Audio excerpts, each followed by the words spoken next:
Semoga semua makhluk hidup berbahagia.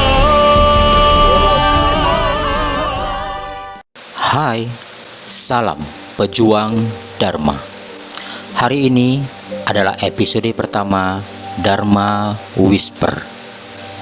Pada episode kali ini, saya akan membacakan syair-syair kembar Yamaka Waga dari kitab Dhammapada Atthakatha, syair pertama, Kisah Cakupala Thera. Suatu hari, Cakupala Thera berkunjung ke wihara Jetawana untuk melakukan penghormatan kepada Sang Buddha. Malamnya, saat melakukan meditasi jalan kaki, Sang Thera tanpa sengaja menginjak banyak serangga sehingga mati. Keesokan harinya, pagi-pagi sekali, serombongan bikhu yang mendengar kedatangan Sang Thera bermaksud mengunjunginya. Di tengah jalan, di dekat tempat Sang Thera menginap, mereka melihat banyak serangga yang mati. "Ih, mengapa banyak serangga yang mati di sini?" seru seorang biku. "Ah, jangan-jangan," celutuk yang lain. "Jangan-jangan apa?" serga beberapa biku. "Jangan-jangan ini perbuatan Sang Thera," jawabnya. "Kok bisa begitu?" tanya yang lain lagi.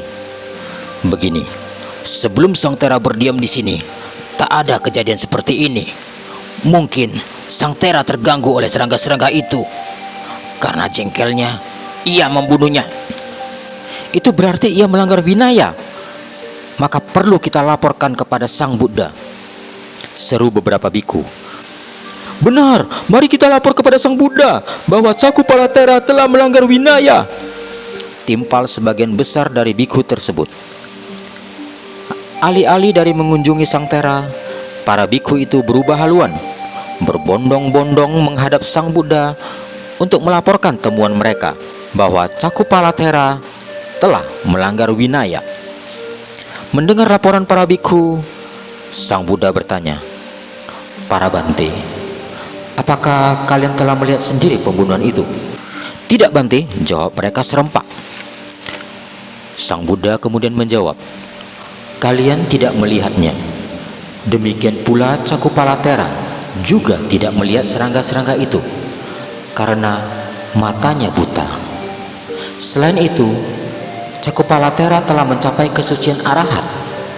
Ia telah tidak mempunyai kehendak untuk membunuh." "Bagaimana seorang yang telah mencapai arahat tetapi matanya buta?" tanya beberapa biku. Maka Sang Buddha menceritakan kisah di bawah.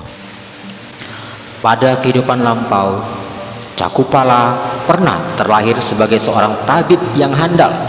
Suatu ketika, datang seorang wanita miskin yang berhadapan dengannya. "Tuhan, tolong sembuhkanlah penyakit mata saya ini. Karena miskin, saya tak bisa membayar pertolongan Tuhan dengan uang.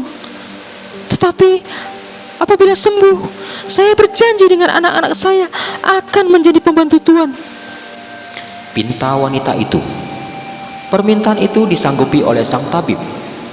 Perlahan-lahan penyakit mata yang parah itu mulai sembuh. Sebaliknya, wanita itu menjadi ketakutan. Apabila penyakit matanya sembuh, ia dan anak-anaknya akan terikat menjadi pembantu tabib itu. Dengan marah-marah, ia berbohong kepada sang tabib bahwa sakit matanya bukan sembuh, malahan bertambah parah. Setelah diperiksa dengan cermat, sang tabib tahu bahwa wanita miskin itu telah berbohong kepadanya. Tabib itu menjadi tersinggung dan marah, tetapi tidak diperlihatkan kepada wanita itu. "Oh, kalau begitu akan kuganti obatmu," demikian jawabnya. "Nantikan pembalasanku," serunya dalam hati. Benar, akhirnya wanita itu menjadi buta total karena pembalasan sang tabib.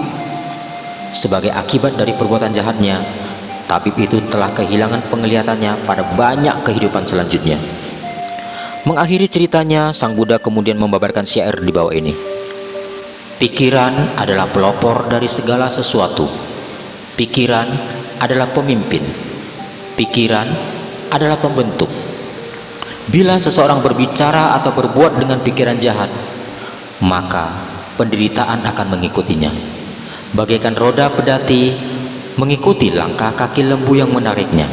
Pada saat khotbah Dharma itu berakhir, di antara para bikhu yang hadir, ada yang terbuka mata batinnya dan mencapai tingkat kesucian arahat dengan mempunyai kemampuan batin analitis, pandangan terang, pati sambida.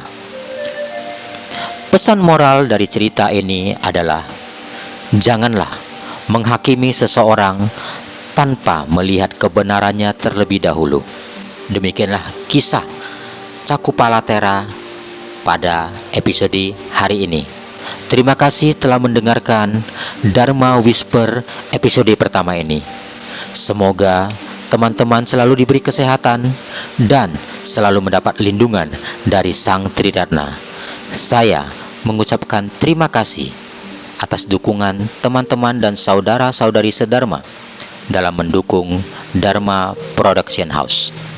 Saya, Denny Tusita, pamit. Salam pejuang Dharma. Menebarkan kuda Dhamma, jadilah lentera dunia.